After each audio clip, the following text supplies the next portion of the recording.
পটুয়াখালীর কলাপাড়ায় পৈতৃক সম্পত্তিসহ বাড়িঘর জবরদখল থেকে রক্ষায় সংবাদ সম্মেলন করেছেন প্রতিবন্ধী যুবক নূর আলম। সোমবার বেলা 11টায় কলাপাড়া রিপোর্টার্স ইউনিটিতে অনুষ্ঠিত সংবাদ সম্মেলনে লিখিত বক্তব্য পাঠ করেন নূর আলম। এ সময় উপস্থিত ছিলেন তার মা সালেহা বেগম, ভাগ্নে জাহিদুল। লিখিত বক্তব্যে নূর আলম বলেন, কলাপাড়া পৌরসভা শহরের নাচনাপাড়া এলাকায় ৬৬ শতক পৈতৃক সম্পত্তিতে ৩০ বছর ধরে বসবাস করছি। আমার পিতা রহিম শিকদারের সাথে স্থানীয় মাসুদ শিকদারের জমি থাকায় তার সাথে বহু বছর মামলা চলমান ছিল।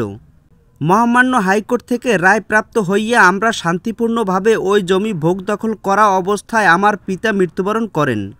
২০২৪ সালের ৫ আগস্ট সরকার পরিবর্তন হওয়ার পর পুনরায় ওই জমির দখল নিয়ে স্থানীয় প্রভাবশালী ভূমিগ্রাসী মোস্তফা মাতব্বর, গাউস মাতব্বর, খলিল মুন্সি, কালাম মুন্সি, আনোয়ার ঘরামি, দুলাল ঘরামি, মামুন মৃধা তারা সবাই জাল কাগজপত্র সৃষ্টি করে আমাদের ৩০ বছরের বাড়িঘরের আইল ভেরি কেটে সীমানা অতিক্রম করে বাড়ির মধ্যে জমি দাবি করে আমাদের শারীরিক মানসিক অত্যাচার করছে।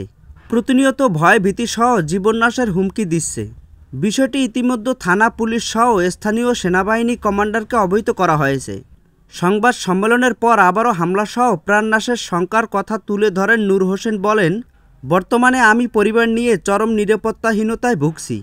একজন প্রতিবন্ধী হিসেবে পৈতৃক সম্পত্তিতে শান্তিপূর্ণ ভোগ দখলে প্রশাসনিক রাজনৈতিক কর্তৃপক্ষের হস্তক্ষেপ কামনা করছি। এ বিষয়ে জানতে চাইলে গাউস মাতুব্বর বলেন, নূর আলম গং প্রাপ্য পৈতৃক সম্পত্তির অধিক জমি বিক্রি করেছেন। তারা একটি কুচক্রী মহলের ইন্ধনে নতুন একটি ছাপরা ঘর তুলে পুরো জমি পুনরায় দখলে উঠে পড়ে লেগেছে, যার ভোগান্তি জমি ক্রেতা হিসেবে আমাদের পোয়াতে হচ্ছে। তবে গাউস মাতুব্বরের এমন বক্তব্য অসত্য বলে দাবি করছেন নূর আলম।